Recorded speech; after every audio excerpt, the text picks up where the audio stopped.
الحمد لله نحمده ونستعينه ونستغفره ونؤمن به ونتوكل عليه ونعوذ بالله من شرور أنفسنا ومن سيئات أعمالنا من يهد الله فلا مضل له ومن يضلله فلا هادي له وأشهد أن لا إله إلا الله وحده لا شريك له وأشهد أن سيدنا ومولانا محمدا عبده ورسوله الذي أرسله بالحق بشيرا ونذيرا وداعيا إلى الله بإذنه سراجا وقمرا منيرا أما بعد قال الله تعالى في كلامه المجيد أعوذ بالله من الشيطان الرجيم بسم الله الرحمن الرحيم فذكر إن نفعت الذكرى سيذكر من يخشى ويتجنبها الأشقى الذي يصلى النار الكبرى ثم لا يموت فيها ولا يحيا قد أفلح من تزكى وذكر اسم ربه فصلى بل تؤثرون الحياة الدنيا والآخرة خير وأبقى إن هذا لفي الصحف الأولى صحف إبراہیم و موسیٰ۔ محترم بھائیوں بزرگوں، اللہ رب العزت نے انسانوں کی ہدایت کے لیے آخری کتاب اور آخری دین اور آخری نبی حضرت محمد صلی اللہ علیہ وسلم کی شکل میں، اسلام کی شکل میں اور قرآن کی صورت میں نازل فرمایا۔ دنیا میں کوئی مذہب نہیں آئے گا، اب دنیا میں کوئی کتاب نازل نہیں ہوگی، اب دنیا میں کوئی نبی نہیں آئے گا۔ یہ تین باتیں طے ہیں: کتاب آخری، نبی آخری، مذہب آخری۔ انسانوں کو قیامت تک، جتنے بھی انسان قیامت تک آئیں گے اور جب بھی قیامت آئے گی، ماننا اسلام کو ہے، ماننا پیغمبر اسلام کو ہے، ماننا اسلام کی کتاب قرآن کو ہے۔ اللہ رب العزت نے قرآن کو دستور حیات کے طور پر نازل فرمایا ہے، جس میں نہ صرف یہ کہ وہ برکت کی کتاب ہے، تلاوت کی کتاب ہے، نہیں، بلکہ وہ دستور حیات ہے، اور اس میں زندگی گزارنے کے سارے احکام ہیں، شریعت مکمل ہے، تہذیب کامل ہے، انسانوں کے بھلائی، خیر اور ثواب کے سارے احکام اس کے اندر موجود ہے۔ اور اس کتاب کو اللہ تعالیٰ نے انسانوں کی کامیابی کی ضامن قرار دیا ہے۔ اور اللہ تعالیٰ نے قرآن مجید کے نازل کرنے کے بعد اس کتاب کے بارے میں یہ بھی فرما دیا کہ لوگوں کی ہدایت کا اس میں سامان ہے۔ ہدایت یعنی وہ صحیح زندگی جو اللہ رب العزت کے پاس قبولیت حاصل کرنے والی ہے، وہ اصول، وہ احکام، وہ طریقے اور وہ ضابطے سب قرآن مجید کے اندر موجود ہیں، جن کو اللہ نے انسانوں کی کامیابی کے لیے متعین فرمائے ہیں۔ اس سے ہٹ کر اگر زندگی گزرے گی تو اللہ رب العزت قرآن پر زندگیوں کو پیش فرمائیں گے، کیونکہ قرآن حجت ہوگا۔ حدیث کے اندر آتا ہے کہ قرآن حجت لک و حجت علیک، تمہارے پر حجت ہوگا یا تمہارے خلاف حجت بنے گا۔ تم قرآن کے ذریعے سے اپنی زندگی اللہ کے پاس پیش کر دو گے تو وہ قرآن تمہارے لیے سفارشی بن جائے گا اور کہے گا اللہ اس نے میرے پر عمل کیا، میرے مطابق عمل کیا، یا تمہارے خلاف قرآن گواہی دے گا۔ اس لیے ایک روایت کے اندر آتا ہے کہ حضور اکرم صلی اللہ علیہ وسلم نے ارشاد فرمایا کہ آدمی قرآن پڑھتا ہے اور قرآن اس کو ملامت کرتا ہے۔ آدمی قرآن پڑھتا ہے اور قرآن اس کو ملامت کرتا ہے کہ تو پڑھ رہا ہے، تو جانتا ہے اللہ کا حکم یہ ہے اور تیرا عمل اس حکم کے خلاف ہے۔ تو اللہ کے حکموں والی کتاب قرآن مجید ہے، اور قرآن کو اللہ رب العزت نے انسانوں کی کامیابی کے لیے اتارا ہے، اور اللہ رب العزت نے اس کی دو صورتیں قائم کی ہے۔ ایک قرآن کی صورت یہ ہے کہ قرآن الفاظ کی شکل میں محفوظ کیا گیا، اور اللہ ارشاد فرماتا ہے انا نحن نزلنا الذکر و انا لہ لحافظون، ہم نے قرآن کو نازل کیا اور ہم اس کی حفاظت کریں گے۔ اب اس کی حفاظت جو الفاظ کی حفاظت ہے، تو الفاظ کی حفاظت میں اس کے اعراب کی حفاظت، اس کے مخرج کی حفاظت، اس کے معنی کی حفاظت، اس کے مفہوم کی حفاظت، یہ اللہ رب العزت نے سب اپنے ذمے لے لی ہے۔ اس کا کام انسانوں کا کام نہیں ہے، اللہ رب العزت اس کا انتظام فرماتے ہیں۔ اللہ تعالیٰ نے اس کے الفاظ کی حفاظت کے لیے دنیا میں واحد کتاب ایسی ہے جس کو قرآن کہتے ہیں کہ یہ قرآن سینوں میں محفوظ کر دیا جاتا ہے اور مسلمانوں کے چھوٹے چھوٹے بچے قرآن مجید کے حافظ بن جاتے ہیں، اور صرف بچے ہی نہیں بنتے، بچیاں بھی حافظ قرآن بن جاتی ہے۔ یہ اس کے الفاظ کی حروف کی حفاظت ہے، اور اتنے کثرت سے کہ دنیا میں کبھی بھی اتنی کثرت کے ساتھ کسی بھی آسمانی کتاب کی حفاظت کا نظم نہیں کیا گیا۔ موجودہ قرآن جو ہمارے پاس صحیفے کی شکل میں ہے، اگر یہ الفاظ اور پرنٹ اور پریس کی سے نکلا ہوا قرآن نہ بھی ہو تو ہمارے پاس سینوں میں محفوظ قرآن مجید جو ہے وہ کافی ہے۔ ہر اللہ رب العزت نے ایمان والوں کے سینوں میں، حفاظ کرام کے سینوں میں اس کو محفوظ فرما دیا، اور جن سینوں نے اس قرآن کو محفوظ کیا ان لوگوں کے لیے بڑی بشارتیں اللہ تعالیٰ نے دے دی کہ جس سینے میں قرآن محفوظ ہوگا اللہ تعالیٰ اس کے ساتھ دو معاملے کریں گے۔ ایک معاملہ اس کے ساتھ شخصی ہوگا، ایک اس کے خاندان والوں کے ساتھ معاملہ ہوگا۔ شخصی معاملہ یہ ہوگا کہ صاحب قرآن کو کہا جائے گا اقرا ورتقے، پڑھتا جا چڑھتا جا، اقرا ورتقے ورتل کما کنت ترتل فی الدنیا، قرآن کو ایسی ٹھہر ٹھہر کر پڑھ جیسے تو دنیا میں ٹھہر ٹھہر کر پڑھا کرتا تھا۔ قرآن کو ترتیل کے ساتھ پڑھنا واجب ہے۔ قرآن کی ترتیل کیا ہے کہ الفاظ کو مخرج کی ادائیگی کے ساتھ پڑھنا، اس کو صحیح پڑھنا، یعنی اس کے الفاظ تھوڑے سے بھی اگر بدل گئے تو معنی بدل جاتے ہیں، کیونکہ بہت سارے حروف ایسے ہیں کہ جن کے مخرج ملتے جلتے مخرج ہیں۔ مخرج کسے کہتے ہیں؟ حرف کے نکلنے کی جگہ کو مخرج کہتے ہیں۔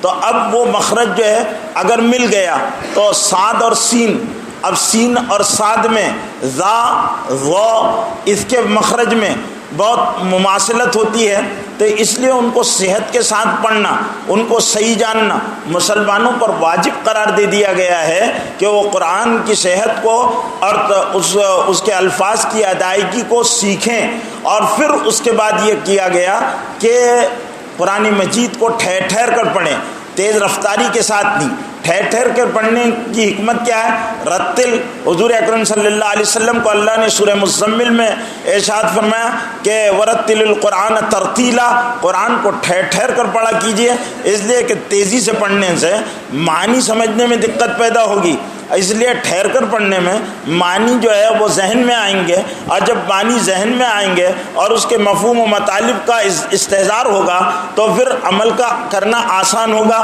دل اس کی طرف مائل ہوں گے۔ تو رتل القرآن ترتیلا، صاحب قرآن کو کہا جائے گا کہ تو پڑھتا جا، اقرا ورتقے ورتل کما کنت ترتل فی الدنیا، قرآن کو ایسا پڑھ جیسے تو دنیا میں پڑھا کرتا تھا ٹھہر ٹھہر کر، اور وہ آخری تیری منزل جہاں تیری قرآن کی آخری آیت ختم ہوگی وہ جنت میں تیرا آخری مقام ہوگا۔ تو اللہ رب العزت ایک تو حافظ قرآن، قرآن کے حروف کی حفاظت کرنے والے کے لیے اعزاز، دوسرا اعزاز اس کو یہ دیا جائے گا کہ اس کو اس کے اہل خاندان کی شفاعت کا حق دیا جائے گا۔ جہاں تیرے خاندان کے اتنے لوگ جہنم کا ان میں فیصلہ ہو چکا، اب تو ان کے بارے میں اگر چاہتا ہو تو سفارش کر دے، تیری سفارش قبول کی جائے گی، اور اس کی سفارش پر اللہ رب العزت ان کو جہنم سے نکال کر جنت میں پہنچا دیں گے۔ اس کے ماں باپ کو کہا جائے گا کہ بلایا جائے حافظ قرآن کے ماں باپ کو، اور حدیث کے الفاظ ہے کہ علی رؤوس الاشہاد، لوگوں کے درمیان میں اس کے ماں باپ کو بلایا جائے گا اور ان کے سر پر اللہ رب العزت تاج رکھیں گے، یہ ان کی پذیرائی ہوگی۔ اللہ نے قرآن کے الفاظ کو محفوظ کرنے کا یہ نظم فرمایا کہ اس کے محفوظ کرنے والوں کو اللہ رب العزت یہ صلہ دیں گے۔ قرآن کو ترتیل کے ساتھ پڑھنا، تجوید کا علم وجود میں آیا، اور پھر اس پر باقاعدہ اس کے اصول، ضوابط اور اس کے سارے احکام مستقل کتابوں کی شکل میں، اور ایک بہت بڑا فن وجود میں آ گیا جس کو ترتیل و تجوید اور قرات کا علم کہا جاتا ہے اور اس میں بڑے بڑے امام پیدا ہوئے جنہوں نے اس فن میں کام کیا. اللہ رب العزت نے اس کی حفاظت کا ایسا لاجواب انتظام کیا. اس کے معنی اور مطالب کا انتظام کرنے کے لیے اللہ جل جلالہ نے ائمہ، علماء، مجتہدین امت کو پیدا اور مفسرین کو پیدا کر دیا. انہوں نے اس کے الفاظ کے معنی کو بدلنے نہیں دیا، ورنہ ہوا کیا کہ آسمانی کتابوں کے معنی بدل دیے گئے اور ان کے مفاہیم کو کچھ سے کچھ کر دیا گیا.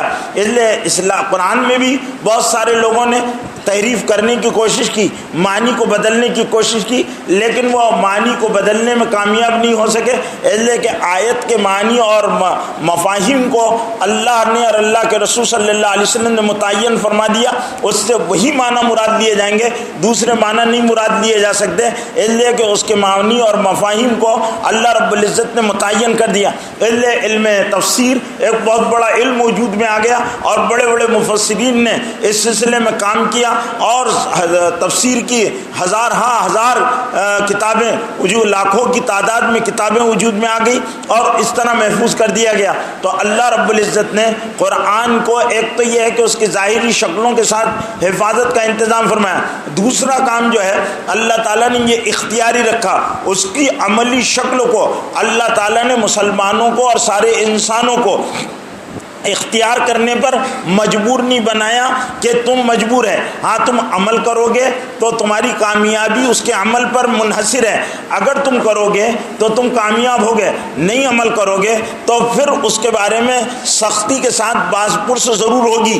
اللہ رب العزت نے قرآن کو اس لیے اتارا ہے تاکہ لوگ قرآن کے مطابق اپنی زندگی کو بنائیں. قرآن ایک عملی کتاب کا نام ہے، وہ دستور حیات ہے، وہ انسانوں کے لیے ایسے اصول کی کتاب کا نام ہے جس کے مطابق اگر زندگیاں بنائی جائے اور سنواری جائے اور اس کے مطابق عمل کیا جائے تو انسانوں کی زندگیاں ایک صحیح ڈھنگ اور صحیح نہج پر آ جائے اور اللہ جل جلالہ ان زندگیوں کو قبول فرما لے اور اللہ رب العزت ان زندگیوں کے بنانے اور ان زندگیوں کے عمل میں آ جانے کی وجہ سے بندوں سے اللہ پیار کرنے لگ جائیں. تو ایک ایسی مکمل کتاب اللہ رب العزت نے نازل فرمائی جس کتاب کو اللہ رب العزت نے ہر طرح سے محفوظ کرنے کا انتظام فرمایا اور پھر اس کی اثر پذیری اور اس کے اندر صلاحیت جو انسانوں کے قلوب کو بدلنے کی اللہ رب العزت نے رکھی، دنیا کی کسی کتاب کے اندر وہ تاثیر نہیں ہے. قرآن صرف یہ نہیں ہے کہ مریضوں کو دھو کر پلا دیا جائے، یا قرآن اس لیے نہیں ہے کہ مرنے والوں کے سامنے پڑھ کر سنا دیا جائے، یا قرآن برکتوں کے حصول کے لیے نہیں،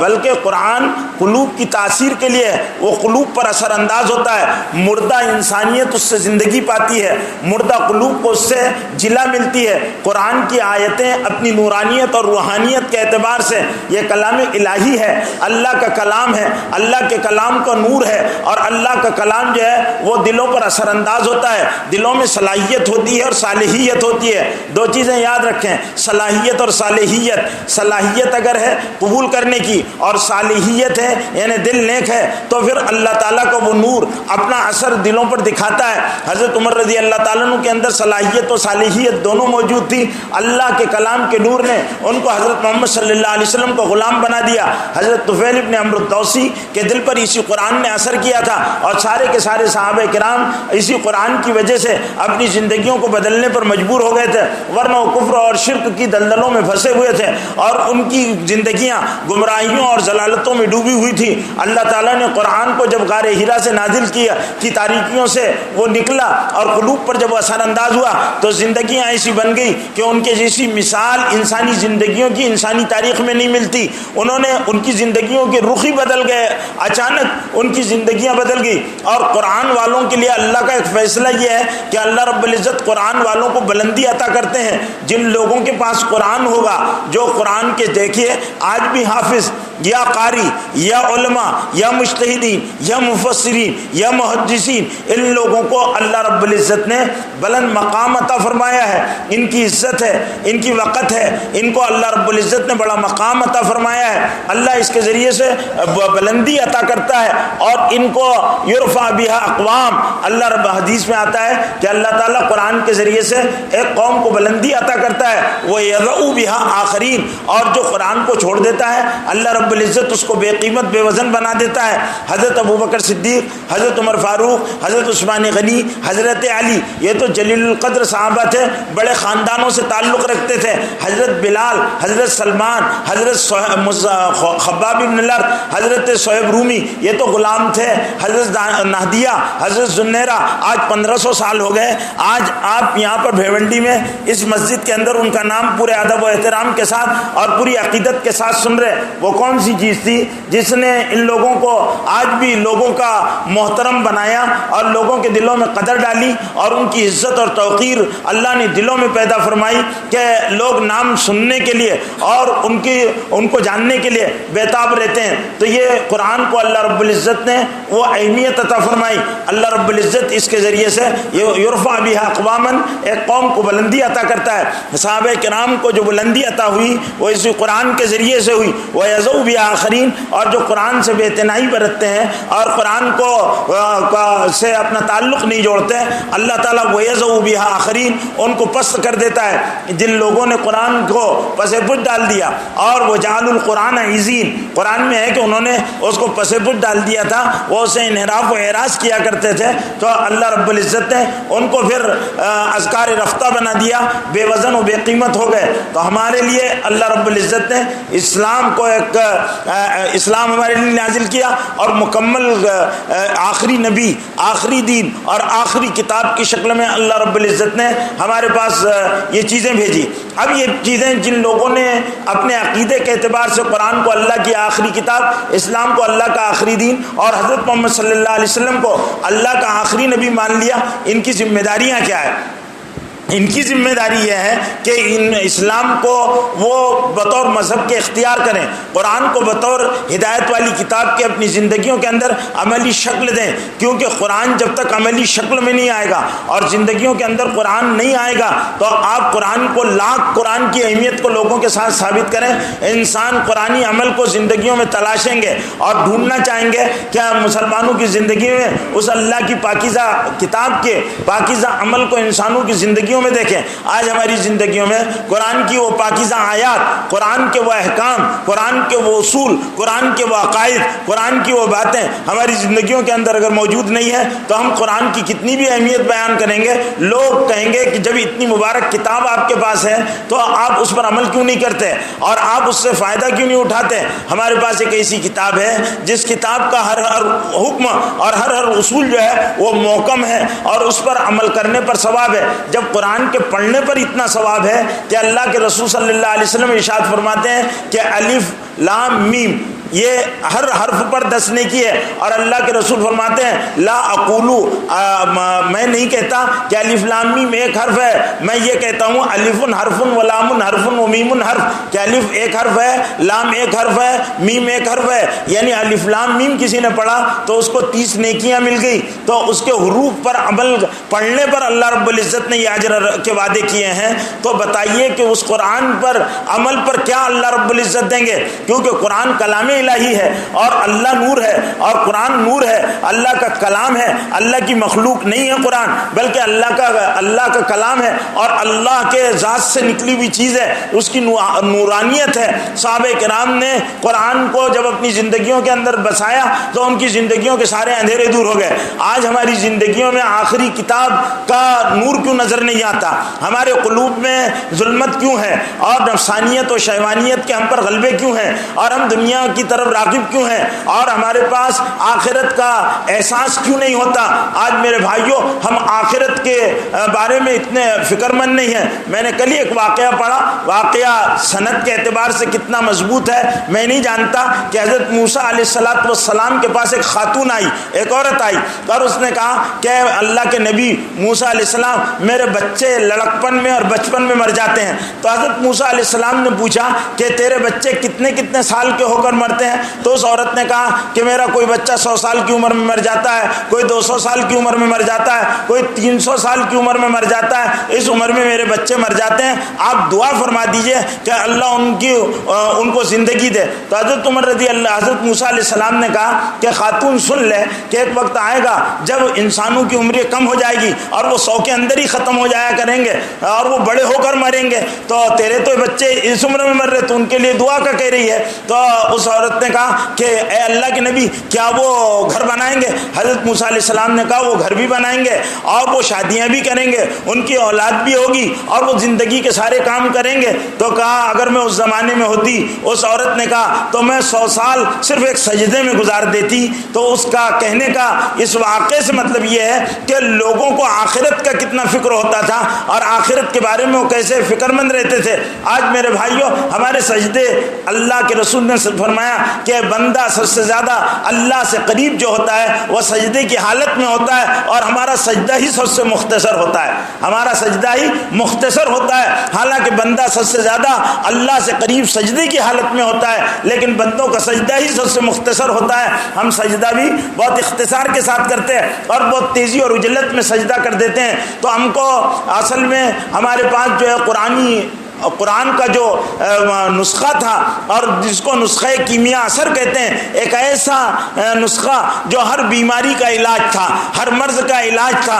ہم نے قرآن کو جسمانی بیماریوں اور بھوت بھگانے کے لیے استعمال کیا، لیکن میرے بھائیوں اپنے کینے کو، اپنے حسد کو، اپنے بغض کو، اپنی انانیت کو، تکبر کو، حرص و ہوا کو، یہ ساری برائیاں جن کو ام الامراض کہتے ہیں، بڑی بڑی بیماریاں ہیں، ان بیماریوں کے لیے اس نسخہ کیمیا کو استعمال نہیں کیا جو آخرت کی طلب پیدا کر دیتا ہے، جنت کا شوق پیدا کر دیتا ہے، آخرت کا خوف پیدا کرتا ہے، اللہ سے ملاقات کا شوق پیدا ہو جاتا ہے، اللہ کے نام لینے میں مزہ آتا ہے، اور پھر رات کی تنہائیوں میں بے چینیوں اور بے قراریوں کو بڑھا دیتی ہے یہ کتاب، اور اللہ کے حکموں کو ماننے میں آدمی کو لذت آنے لگتی ہے۔ یہ قرآن مجید کی تاثیر ہے کہ صحابہ کرام راتوں کی تنہائیوں میں رات بھر کھڑے رہ کر بے قراریوں میں گزارا کرتے تھے اور بے چین ہو جایا کرتے تھے، اور چھوٹے درجے کے صحابہ ہی نہیں، بڑے بڑے درجے کے صحابہ، جلیل القدر صحابہ، حضرت ابو بکر صدیق، حضرت عمر فاروق جیسے صحابہ کرام کے بارے میں حدیث میں آتا ہے کہ رات بھر وہ بے چین پہلو بدل کر گزارا کرتے تھے۔ وہ صدیق اکبر کی کیا بے چینی تھی، جس صدیق اکبر کے پاس 2 راتیں ایسی ہے کہ ساری امت کے اعمال ایک پلڑے میں ڈال دیے جائیں، اور ابو بکر صدیق کی وہ 2 راتوں کے عمل اور نیکیاں ایک پلڑے میں رکھ دی جائے تو صدیق اکبر کی وہ 2 راتیں امت کے سارے اعمال پر بھاری پڑ جائے گی۔ ایک ہجرت کی رات اور ایک غزوہ بدر کی رات، اتنے بڑے ثواب کے مالک ہیں حضرت ابوبکر صدیق۔ نبوت کے چہرے کو دیکھا، اس کی تصدیق کی، نبوت کی معراج کی بات سنی کہ میں آسمانوں پر بلایا گیا، اس کی تصدیق کی، اور دل میں کوئی شک نہیں پیدا ہوا۔ اور پھر جس دن سے اسلام لایا، حضور اکرم صلی اللہ علیہ وسلم کے وصال تک رسول اللہ صلی اللہ علیہ وسلم سے بھرپور وابستگی رہی، اور کوئی چیز اپنی کمائی نہیں جمع نہیں کیا، جو کمایا وہ اللہ کی راہ میں خرچ کر دیا اور لٹا دیا۔ یہ صدیق اکبر کی شان ہے، صدیق اکبر کا بہت اونچا مقام ہے۔ اللہ کے رسول نے اپنے منبر پر ان کو کھڑا کر نماز ان سے اپنی حیات میں پڑھوائی،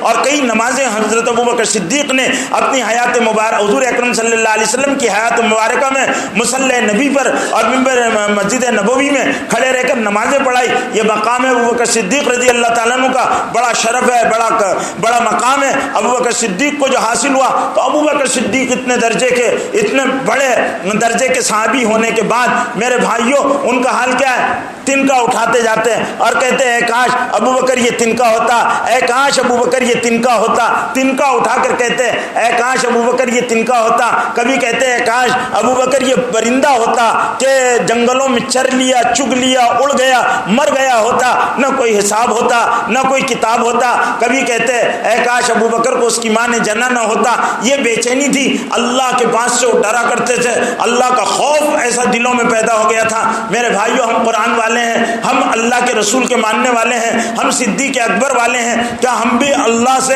ایسے ڈرتے ہیں؟ اللہ کے پاس حاضری نے ہم کو بے چین و بے قرار کر دیا ہے کہ مجھے اللہ کے پاس جانا ہے، اللہ کے حضور میں کھڑے ہونا ہے۔ اللہ میری زندگی کی ہر سیاہ و سفید کو جانتے ہیں، اللہ نے میرے سارے معاملات کو ریکارڈ کر رکھا ہے، کرامن کاتبین یعلمون ما تفعلون۔ اور اللہ رب العزت نے ما یلفظ من قول الا لدیہ رقیب عتید، اور اللہ رب العزت ساری زندگیوں کا محاسبہ کرنے والے ہیں۔ اور وہ یضع الموازین القسط لیوم القیامہ، قیامت کے دن میزان عدل رکھا جائے گا، اعمال نامے تلیں گے، اور اللہ رب العزت خود اعمال تلنے کے منظر کو خود مشاہدہ فرمانے والے ہیں۔ اللہ کے پاس جانا ہے تو کیا ہم کو آخرت کا ایسا خوف، اللہ کے حضور میں حاضری کا ایسی بے چینیاں اور بے قراریاں ہیں؟ کتنے لوگ ایسے ہیں جو راتوں کو پہلو بدلتے ہوں؟ میرے بھائیوں اگر کوئی آدمی بیوی اگر گھر میں نہ ہو تو آدمی پہلو بدل کر راتیں تو گزارتا ہو، کروٹیں بدلتا ہو، بےتاب ہو جاتا ہو، لیکن اللہ کے لیے اس کو بےتابی اور وہ کسک کی لذت سے وہ محروم ہو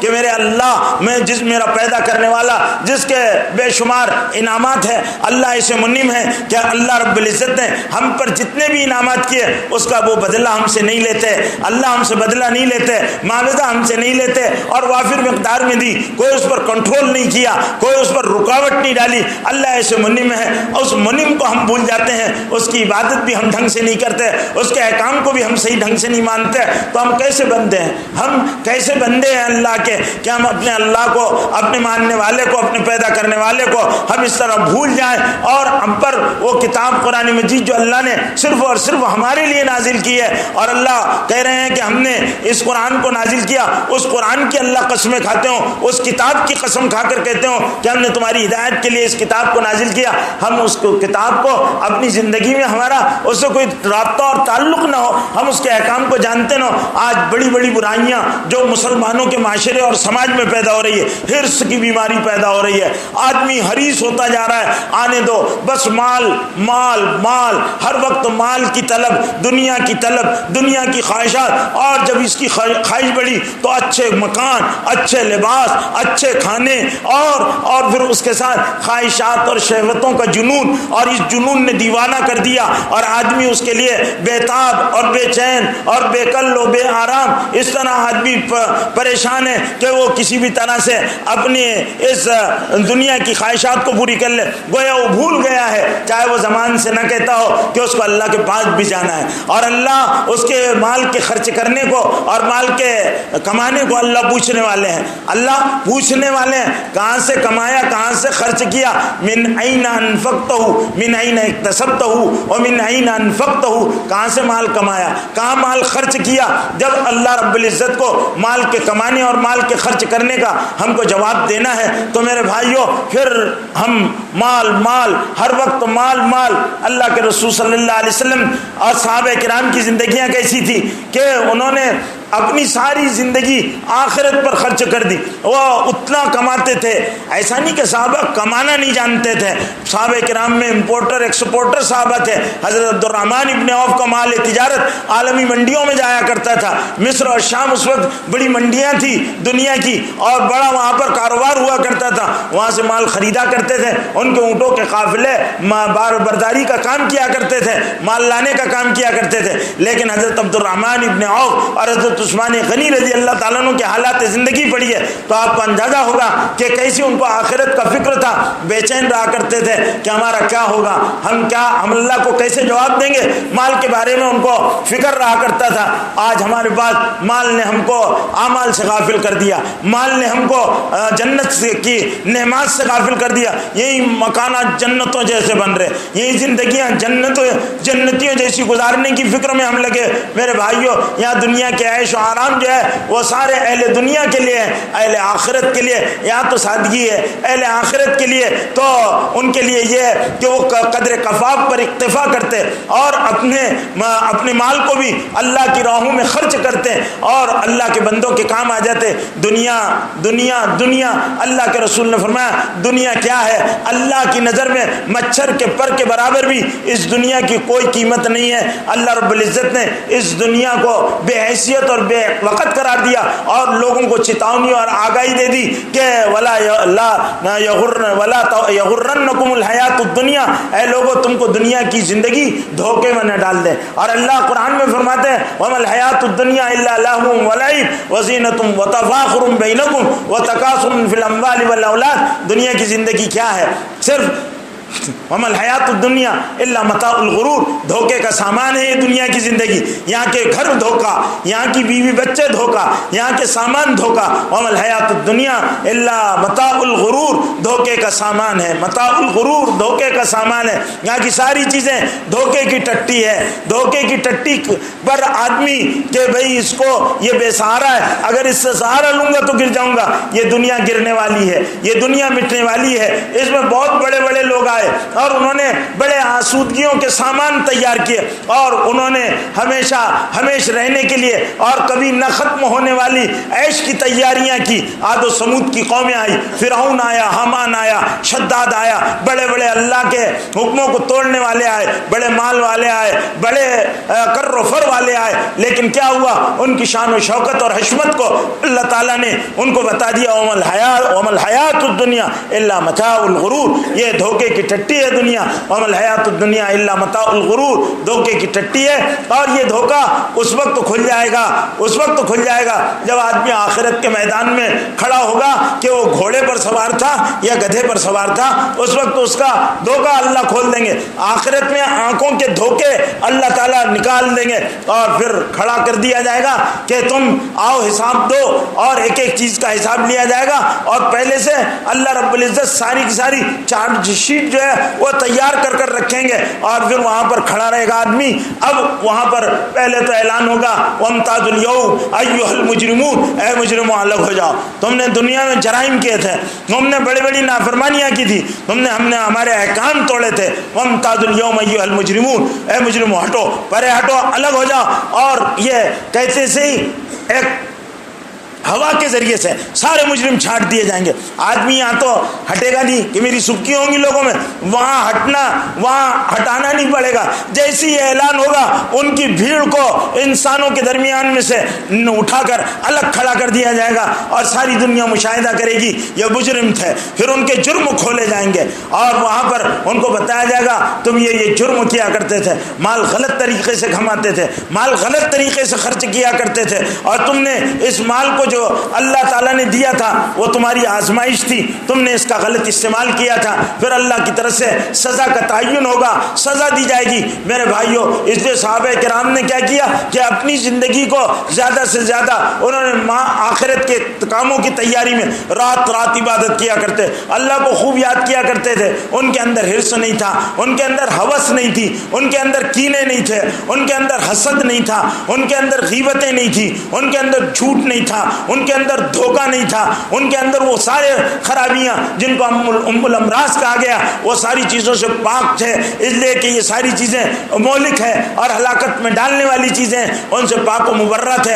اور ایسی پاک اور صاف ستھری زندگیوں کے ساتھ صحابہ کرام اللہ کے پاس آئیں گے, اس لیے کہ قرآن کے ذریعے سے ان کی زندگی بن گئی تھی. میرے بھائیوں, وہی آخری قرآن اور وہی آخری کتاب ہمارے پاس اللہ رب العزت نے دیا ہے, لیکن وہ کائے کے لیے آج مسلمانوں نے اس قرآن کا کیا حال بنا دیا ہے. اس قرآن کا ہم نے وہ حال بنایا ہے کہ کسی بھی دنیا کی کسی قوم نے اپنے مذہبی کتاب کے ساتھ ایسا برا سلوک نہیں کیا جو مسلمانوں نے اپنی مذہبی کتاب کے ساتھ کیا, کہ اس کتاب کو برکت کی چیز تو سمجھا, عمل کی چیز نہیں سمجھا, زندگیوں کو بدلنے کی چیز نہیں سمجھا. اس قرآن پر کبھی زندگیوں کو اپنے پیش نہیں کیا. قرآن پر زندگیاں قیامت کے دن پیش کی جائے گی اور قرآن کی زندگیوں ہی کو قیامت کے دن قبول بھی کیا جائے گا. اس لیے کہ اللہ تعالیٰ کے کام الٹپ نہیں ہوتے, بے مقصد نہیں ہوتے.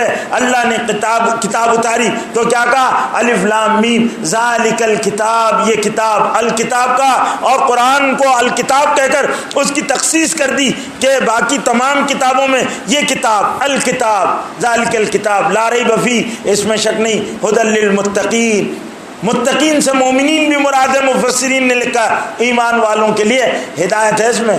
اب ہم دیکھیں میرے بھائیوں, ہماری زندگیوں میں اگر صرف عبادت ہے لیکن ہمارے اخلاق نہیں, معاشرت نہیں, معاملات نہیں, اور زندگی کی دوسری چیزیں قرآن والی نہیں ہیں, تو ہم خسارے میں ہیں. ہم خسارے میں, قرآن ہم سے کیا کہتا ہے اور قرآن ہم سے کیا چاہتا ہے, آج ہماری زندگیوں میں قرآن کا کہا ہوا نہیں, قرآن کا بتایا ہوا نہیں, آج عمل ہماری زندگیوں میں نہیں ہے. اور ہم قرآن والے بلندی کے لیے آتا ہے. صحابہ کرام قرآن والے تھے, اللہ نے بے سر و سامانی کے عالم میں ان کو بلندی عطا کی, بڑی بڑی دنیا کی طاقتیں ان کے سامنے جھک گئی. ہم قرآن والے ہیں لیکن آج ہم بے قیمت ہیں, بے وزن ہیں. قرآن والے بے وزن نہیں ہوتے, قرآن والے بے وقت نہیں ہوتے, قرآن والے کسی کے سامنے جھکتے نہیں, قرآن والوں پر اللہ کی مدد ہوتی ہے. لیکن ہم قرآن والے کیسے قرآن والے ہیں؟ ہم ایک قرآن جو ہمارے پاس صحیفے کی شکل میں, وہ قرآن والے تو ہیں, لیکن وہ قرآن جو اللہ نے زندگیوں میں اتارنے کا کہا تھا, جس پر اللہ کی تائید و مدد کے وعدے ہیں, وہ قرآن والے ہم نہیں ہیں. ہماری زندگیوں میں قرآن آنا چاہیے. یہ قرآن اللہ کی آخری کتاب ہے. اب مسلمانوں کو اس کتاب کے تعلق سے میں نے 3 باتیں شروع میں کہی تھی. قرآن آخری اللہ کی کتاب ہے، اسلام مذہب آخری ہے، اور حضور صلی اللہ علیہ وسلم آخری نبی ہیں. یہ 3 باتیں آخری ہے. دنیا میں اب آنا نہیں ہے، نہ کوئی نبی آئے گا، نہ کوئی کتاب آئے گی، نہ کوئی دین آئے گا.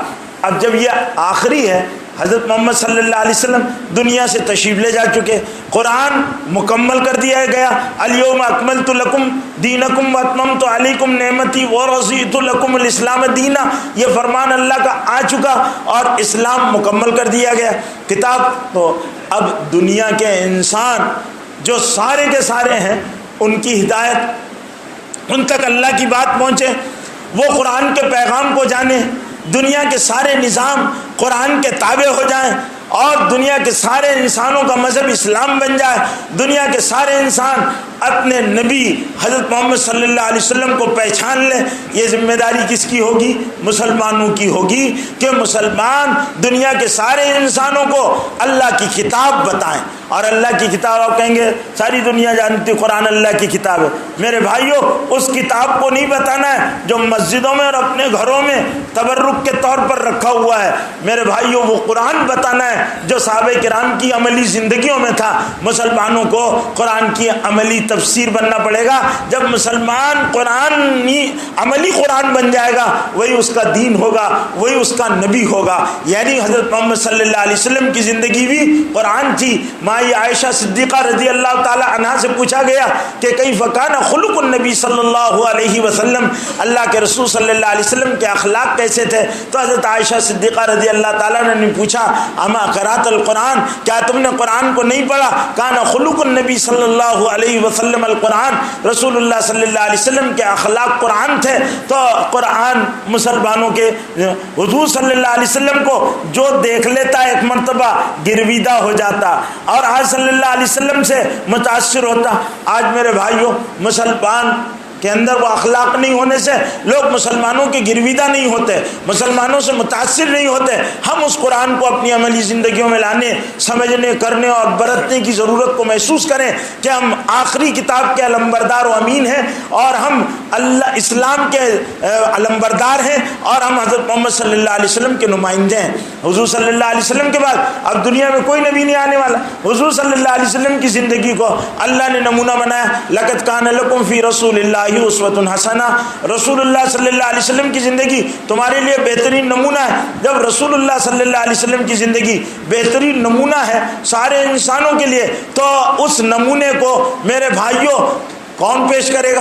رسول اللہ کے زمانے میں جو انسان تھے انہوں نے وہ نمونہ دیکھا، ان کی زندگیاں بن گئی، اور اس نمونے کو جن لوگوں نے دیکھا اس نمونے سے ان کی زندگیاں بن گئی. اب نمونہ ہم کو بنا کر بتانا پڑے گا کہ رسول اللہ کی زندگی محمد صلی اللہ علیہ وسلم یہ ہے، ان کی زندگی انسانوں کے سامنے پیش کرنا پڑے گی.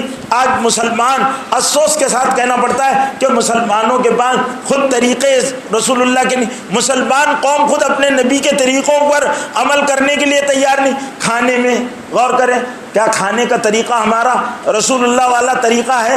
ہم دسترخوان بچھا کر کھاتے ہیں، ہاتھ دھو کر کھاتے ہیں، بسم اللہ پڑھ کر کھاتے ہیں. کھانا جس طرح کھانا چاہیے. رسول اللہ کے دسترخوان پر 2 چیزیں ہوا کرتی تھی، سرکہ اور سوکھی روٹی ہوا کرتی تھی. بھئی آج ہم یہ نہیں کہتے کہ آپ سرکہ اور روٹی، لیکن ہم یہ کہتے ہیں کہ کھانے کے اسراف سے بھی بچو. آج ہمارے دسترخوان پر کئی قسم کے کھانے ہوتے ہیں. سلاڈ ضروری ہے، اچار ضروری ہے، پاپڑ ضروری ہے، جمعہ ہے تو پلاؤ ضروری ہے، بریانی ضروری ہے، قورمہ ضروری ہے، روٹی ضروری ہے. میرے بھائیوں، یہ جو اسراف ہو رہا ہے اس اسراف سے بچو، اس لیے کہ اسراف اللہ کو پسند نہیں ہے. پیٹ کو بھرنا مقصد ہے، اور وہ اس لیے کہ عبادت و طاعت خداوندی میں تقویت حاصل ہو جائے اتنا کھانا جو زندگی کے لیے درکار ہے. باقی تو پیسہ اللہ کے کام کے لیے لگانا چاہیے تھا. مسلمان کا پیسہ جب اللہ کے دین پر نہیں لگے گا تو جانتے ہو کہاں لگے گا؟ وہاں لگے گا جہاں قیامت میں اس کے لیے وبال بننے والا ہے. تعمیرات پر لگے گا، لباسوں پر لگے گا، خواہشات پر لگے گا، ڈھابوں پر لگے گا، باطل پر لگے گا. خود مسلمان اسلام کو ذبح کرنے کے لیے اپنا پیسہ لگائے گا، مسلمانوں سے اسلام کو نقصان پہنچے گا اور مسلمانوں کے ہاتھوں سے اسلام ذبح ہوگا. ہم رسول اللہ کی سنت کی بات کرتے ہیں، اس میں کامیابی کا یقین بھی رکھتے ہیں، لیکن کیا میرے بھائیوں ہم اپنے ہاتھ سے رسول اللہ کی سنتوں کو، اسلام کو ذبح نہیں کر رہے؟ لباس کس کا پہن رہے ہو؟ یہود و نصارہ کے لانچ کیے ہوئے کپڑے ہم پہنتے ہیں اور ہم سمجھتے ہیں کہ ہم نے کوئی نقصان نہیں کیا۔ میرے بھائیوں کل قیامت کے دن پتہ چلے گا کہ ہم نے جو لباس پہنے تھے اس سے باطل کو تقویت پہنچی تھی، سنت کو پر زد پڑی تھی، باطل کو تقویت پہنچی تھی، سنت کو زد پہنچی تھی، اسلام کو نقصان پہنچا تھا، اسلام کو نقصان پہنچا تھا۔ غرض ہر چیز پر اگر آپ غور کریں گے تو آپ کو اندازہ ہوگا کہ ہمارے ہاتھ سے ہم اسلام کو نقصان پہنچا رہے، نہ کھانے کے طریقے، نہ پہننے کے طریقے، نہ چلنے پھرنے کے طریقے، نہ صورت، نہ سیرت، نہ تعلیم، نہ تعلم، نہ ہمارے اخلاق، کوئی چیز میں میرے بھائیو حضور اکرم صلی اللہ علیہ وسلم سے ہماری مشابہت و مماثلت۔ تو ہم کیسے رسول اللہ صلی اللہ علیہ وسلم کو اللہ کے آخری نبی کی صورت میں انسانوں کے سامنے پیش کر سکتے ہیں؟ ہم حضور اکرم صلی اللہ علیہ وسلم کو اللہ کے نبی اور آخری نبی کی صورت میں اسی وقت پیش کر سکتے ہیں جہاں ہم کہیں بھی ہوں، ہم کو اپنے نبی پاک صلی اللہ علیہ وسلم کا طریقہ اپنی جان سے زیادہ عزیز ہو۔ صحابی نے کہا تھا، مشہور روایت ہے کہ دسترخوان پر دوسری قوم کے VIP بیٹھے ہوئے ہیں، دسترخوان پر لقمہ ہاتھ سے چھوٹ گیا، گر گیا تو اللہ کے رسول نے فرمایا کہ جب لقمہ گر جائے اس کو صاف کر کر کھا لو۔ انہوں نے اٹھایا اور کھا لیا۔ کسی نے کہا آپ لقمہ اٹھا کر کھا لیے، یہ تو بڑی انسلٹ کی بات ہے، لوگ کیا سمجھیں گے، VIP بیٹھے ہوئے۔ انہوں نے برجستہ کہا، اعتماد اپنے نبی کی بات پر، اپنے نبی کے طریقوں پر، اترک سنت حبیبی صلی اللہ علیہ وسلم لہؤلاء الحمقاء، کیا ان نادانوں کی وجہ سے میں اپنے نبی پاک صلی اللہ علیہ وسلم کے طریقوں کو چھوڑ دوں؟ صحابہ کرام نے ان کو نادان سمجھا تھا۔ میرے بھائیوں ان کو سنت سے قوت ملتی تھی، آج ہم ان کو سنت میں اپنی ذلت اور اہانت سمجھتے کہ میں داڑھی رکھوں گا تو کیا ہو جاؤں گا، لڑکی نہیں ملے گی، میں داڑھی رکھوں گا تو میری شادی نہیں ہوگی، کنوارا نہیں رہے گا۔ یاد رکھو، کوئی بھی داڑھی والا آج تک بغیر شادی کے نہیں رہا، اور اللہ تعالیٰ اس کو بیوی دے گا اور بہت اچھی دے گا۔ داڑھی والوں کی ایک الگ امیج ہوتی ہے، ان کی زندگی کے بارے میں ایک الگ تاثر ہوتا ہے۔ اب نوجوان یہ سمجھتا ہے داڑھی رکھوں گا تو کیسا ہوگا، اور بعض لوگ شادی کے بعد داڑھی رکھنے کا ارادہ بھی کرتے ہیں تو پھر ان کے لیے کہ داڑھی رکھوں گا تو کیا ہوگا۔ میرے بھائیوں داڑھی سنت ہے، اور داڑھی رکھنا اللہ کے سارے نبیوں کی سنت ہے، امام الانبیاء کی سنت ہے۔ اللہ کو داڑھی والے مرد ہی پسند ہیں، بغیر داڑھی والے معاف کرنا میں ان کی اعانت نہیں کر رہا، لیکن اللہ داڑھی والوں پر پیار بھری نگاہ ڈالتے، بے داڑھی والوں کو اللہ پسند نہیں کرتے۔ بے داڑھی والے صرف عورتوں پر اللہ پیار والی نظر ڈالتے ہیں، مرد اللہ کو بے داڑھی والا پسند نہیں۔ اللہ کے نبی کی سنت ہے، ہم داڑھی نہیں رکھتے، ہم کو سروس نہیں ملے گی، نہیں ملے گی، بھوکا نہیں مرے گا۔ رزق کی ذمہ داری اللہ نے لی، عورت دینے کی ذمہ داری اللہ نے دی، اللہ نے دی ہے۔ جہاں طے ہے، اگر پاتال میں بھی عورت طے ہے تو آپ کو مل کر رہنا ہے، یہ اللہ کی طرف سے طے ہے۔ جعلناکم ازواجا، قرآن میں ہم نے تمہاری بیویاں بنا دی ہے۔ ڈھونڈو بھی مت، زیادہ پریشان مت ہو، لوگ اتاولے ہو جاتے ہیں عورتوں کو ڈھونڈنے کے لیے۔ میرے بھائیو جعلناکم ازواجا، تمہارے لیے اللہ تعالیٰ نے، اللہ سے مانگو، اے اللہ میرے نصیب کا جوڑا کہاں ہے، سجائی دے، برابر وہاں لنگ آئے گی، اور پھر وہ سارا کام اللہ اپنی قدرت سے کرا دیتے ہیں۔ اللہ نے جوڑے طے کر رکھے، ہاں اس کے لیے تدبیر اور کوشش کے درجے میں تدبیر اور کوشش وہ کرنا آدمی پر فرض ہے، وہ اس کو اختیار کرنے کی ممانعت نہیں کی گئی ہے۔ لیکن میرے بھائیوں آج ہمارا حال یہ ہے کہ ہم سنتوں کو اس لیے چھوڑ رہے ہیں، لباس اس لیے کہ بھئی ہم امامہ باندھیں گے، ہم جبہ کرتا پہنیں گے، لوگ کہیں گے کہ بہت ہی زیادہ دقیانوس ہے اور بہت ہی زیادہ بیکورڈ ہے۔ نہیں میرے بھائیوں، سنت سے آدمی بیکورڈ نہیں ہوتا، سنت پر اور اللہ کی ہدایت پر عمل کرنے والے فارورڈ ہوتے، اور جو سنت پر اور رسول اللہ کے طریقوں کے خلاف پر یہ عقیدہ رکھتا ہے کہ اگر میں ایسا کروں گا تو دنیا مجھے بیکورڈ سمجھے گی، وہ اپنے ایمان کی خیر منائے۔ سنت پر عمل کرنے والا فارورڈ، اور سنت پر عمل کرنے والا اللہ کی نظر میں معزز، اور باقی سارے کے سارے جو ہیں وہ بیکورڈ ہیں۔ وہ کوئی تہذیب کے نئے نئے انداز آ رہے ہیں۔ میرے بھائیوں کیا یہ انسانوں کے انداز ہیں؟ میں اگر ان موجودہ تہذیب کی خرابیاں بیان کرنا چاہوں، میرے بھائیوں کیا تہذیب ہے کیا تہذیب ہے؟ کیا یہ ملکوں کے قانون ہیں کہ لواطت کو قانون کا درجہ دیا جائے؟ یہ کیا قانون ہے کہ عورتوں کو بے مہار آزادی دی جائے؟ یہ کیا قانون ہے کہ عورتوں کے لباس عریا کر دیے جائیں؟ یہ کیا قوانین ہیں کہ میرے بھائیوں کہ تعلیم کے نام پر فحاشی و عریانیت کا سیلاب لا لیا جائے؟ یہ کیا تعلیم ہے کہ غصب اور ڈاکہ زنی اور دوسری برائیوں کو اس انداز میں پیش کر دیا جائے کہ ان کے نام تو تبدیل ہوں، ان کی حیات قضائی تبدیل نہ ہو، اور معاشرہ کا پورا کرپٹ اور خراب ہو جائے، اور شیطان کو بھی اپنے پر شرمندگی ہونے لگے، کیا شیطان بھی اپنے آپ کو کم محسوس کرنے لگے کہ یہ تو میرے سے بھی زیادہ انسانوں کے قتل عام کا بازار ہو، بات بات پر قتل ہوتے ہو، خون ریزی ہو، جرائم ہو، زنا ہو، بدکاریاں ہو، بدفعلیاں ہو، ڈاکہ زنیاں ہو، ساری کی ساری چیزیں۔ میرے بھائیو، ایک معاشرہ وہ بھی تھا جو حضرت محمد صلی اللہ علیہ وسلم نے اسلام و قرآن کے ذریعے سے بنایا تھا اور اپنی عملی زندگی کے ذریعے سے بنایا تھا کہ مدینہ منورہ سے کنواری عورت اگر برقیمات یمن تک جانا چاہے، پورے راستے میں اس پر کوئی میلی نظر ڈالنے والا نہیں تھا، کوئی میلی نظر ڈالنے والا نہیں تھا۔ ہر آدمی ڈرتا تھا۔ اللہ نے پرائی عورت کو دیکھنے کا منع کیا ہے، نگاہیں جھک جایا کرتی تھی، اور آدمی ڈرتا تھا اللہ سے، اللہ کا خوف تھا اس کو، اور راتوں کی تنہائیوں میں ڈرنے والے تھے، اور ہر آدمی اپنے گھر کا اور اپنے ارد گرد کا جائزہ لیا کرتا تھا۔ ہر آدمی اپنے آپ کو ایک ذمہ دار امت کا فرد سمجھا کرتا تھا۔ ماں اپنی بیٹی کو چیک کیا کرتی تھی کہ میری بیٹی اللہ سے ڈرتی یا نہیں ڈرتی، کنواری ہے، چیک کرتی تھی۔ چرواہے اور مزدوروں کو اس زمانے کے بڑے بڑے لوگ چیک کرتے تھے ان میں اللہ کا ڈر اور خوف ہے یا نہیں ہے، کہ یہ بے خوف ہو گئے ہیں۔ جو معاشرہ جہاں کے نوجوان بے خوف ہو جائیں، جہاں کے بوڑھے بے فکر ہو جائیں اور وہ اپنی نسلوں اور اپنی اولادوں کی فکر نہ کریں تو معاشرہ باقی نہیں رہتا۔ اس لیے میرے بھائیوں، ہم کو قرآن سے، اسلام سے، حضرت محمد صلی اللہ علیہ وسلم سے جو تعلق و عقیدت ہے اس کا صرف ایک ہی مطالبہ ہے کہ وہ ہماری زندگی میں عملی شکل اختیار کر لیں۔ اللہ تعالیٰ مجھے اور آپ کو کہنے سننے سے زیادہ حسن عمل کی توفیق نصیب فرمائے۔ وآخر دعوانا الحمدللہ۔ دو تین بہت ضروری اعلان ہیں، بہت دھیان اور توجہ سے سن لیجئے۔ ہندوستان میں حضور صلی اللہ علیہ وسلم کے دو نواسے حضرت حسن اور حضرت حسین، ان کی اولاد، ہندوستان میں ایک خاندان ہے حضرت سید ابو الحسن علی ندوی رحمۃ اللہ علیہ کا خاندان، سادات رائے بریلی۔ یہاں جو پرتاپ گڑھ کے علاقے کے لوگ ہیں وہ جانتے ہیں کہ مولانا امین نصیر آبادی اسی خاندان کے ایک بہت بڑے بزرگ تھے۔ سید احمد شہید رحمۃ اللہ علیہ یہ بہت بڑے بزرگ تھے۔ حضرت مولانا سید ابو الحسن علی ندوی علی میاں جن کو کہا جاتا ہے، یہ بہت بڑے بزرگ اور بہت بڑے عالم تھے۔ اسی خاندان کے آج ایک بہت ہی نابغیر روزگار شخصیت مولانا سید بلال حسنی مدظ اللہ العالی کا مغرب کے بعد دینیات غیبی نگر میں دینیات مدرسہ جو ہے وہاں پر بیان ہوگا۔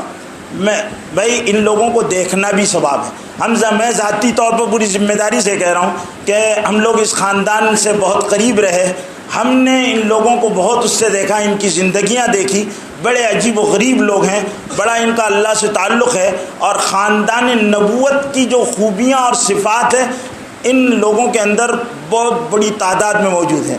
تو زیادہ سے زیادہ تعداد میں وہاں پہنچیں، ان سے استفادہ کریں۔ دوسرا ایک اعلان یہ ہے کہ ہمارے مسجد ہدا کے سارے مصلیوں کے لیے خوشخبری کی بات ہے کہ اسی شاخ کے حضرت حسین رضی اللہ تعالیٰ عنہ کی اولاد میں سے حضرت مولانا سید سلمان صاحب حسینی مدظ اللہ العالی کا آئندہ جمعے کو اس مسجد میں بیان ہوگا۔ بیان ٹھیک انشاءاللہ 12:30 بجے اوپر شروع ہوگا۔ حضرت مولانا ہی بیان بھی دیں گے، حضرت مولانا ہی خطبہ بھی دیں گے، حضرت مولانا ہی نماز بھی پڑھائیں گے۔ تمام لوگ وقت مقررہ سے پہلے تشریف لے آئیں کیونکہ شہر میں بات چلے گی تو زیادہ بڑا مجمع ہوگا، اس لیے سارے لوگ، اور انفرادی طور پر اپنے ملنے والے لوگوں سے بھی دعوت چلائیں۔ مولانا سلمان صاحب وہ عالم ہیں اس وقت ہندوستان میں کہ ان کے اندر حضرت حسین رضی اللہ تعالیٰ عنہ کا خون دوڑتا ہے۔ جرأت حق کی ایسی مثال ہندوستان میں اس وقت نہیں ہے، بے باکی کی، ایمانی حمیت کی، غیرت کی، اور باطل کو للکارنے کی، اور بڑے بڑے جباروں کے آنکھوں میں آنکھیں ڈال کر بات کرنے کی جو خوبی اللہ تعالیٰ نے حضرت مولانا سید سلمان صاحب کو عطا فرمائی ہے، وہ دیکھنے میں ادھر نظر نہیں آتی۔ ایسی عظیم الشان شخصیت ہمارے لیے بڑا یعنی موقع ہے، اور مولانا کا چونکہ رات میں بھی بیان ہوگا، وہ اس کی ترتیب شاید سمدیہ ہائی اسکول کے گراؤنڈ پر ایک عمومی خطاب عام ہوگا، اور حفاظ کی دستار بندی ہوگی اس جمعے کو۔ اس جمعے کو سید بلال صاحب کا بیان ہے، آئندہ جمعے کو سید سلمان صاحب کا بیان ہے اسی مسجد میں۔ تو زیادہ سے زیادہ اور لوگوں میں دعوت بھی چلائیں اپنے طور پر کہ بھئی مولانا کا بیان ہو 12:15 بجے سے پہلے مسجد میں آنے کی نوجوان لوگ خاص طور سے وہ کریں، اور مولانا سے مولانا سلمان صاحب سے ملنے کے لیے اگر جو لوگ خواہش مند ہوں تو عصر کی نماز واجہ محلے میں پڑھ کر وہیں پر مولانا کا قیام ہوگا، وہاں پر ملاقات مولانا سے کر سکتے ہیں۔ اور مولانا کی ایک نشست اگر مولانا کے آنے کے بعد ان کی بشاشت دیکھ کر 9 بجے علماء، شہر کے ڈاکٹر، عقلاء، دانشور اور جو حضرات بھی آنا چاہیں ان لوگوں کے لیے ایک مجلس کی ترتیب دی گئی ہے، اور اگر مولانا بشاشت سے راضی ہو گئے تو ان کا وہ پروگرام بھی وہاں ہوگا۔ سارے لوگ اس کی فکر کریں اور اس کی محنت کے ساتھ ذمہ داری کے ساتھ دعوت بھی چلائیں۔ مولانا کے بیانات میں اللہ نے وہ نبوت کا نور رکھا ہے، بہت بڑے محدث، بہت بڑے عالم، بہت بڑے مفسر ہونے کے ساتھ ساتھ ایک جری اور ایک بہت بڑے صاحب علم اور صاحب عمل آدمی ہے۔ اس لیے میری آپ حضرات سے درخواست ہے کہ زیادہ سے زیادہ اس کی محنت کریں۔ اوپر جمعے کی نماز ہوگی۔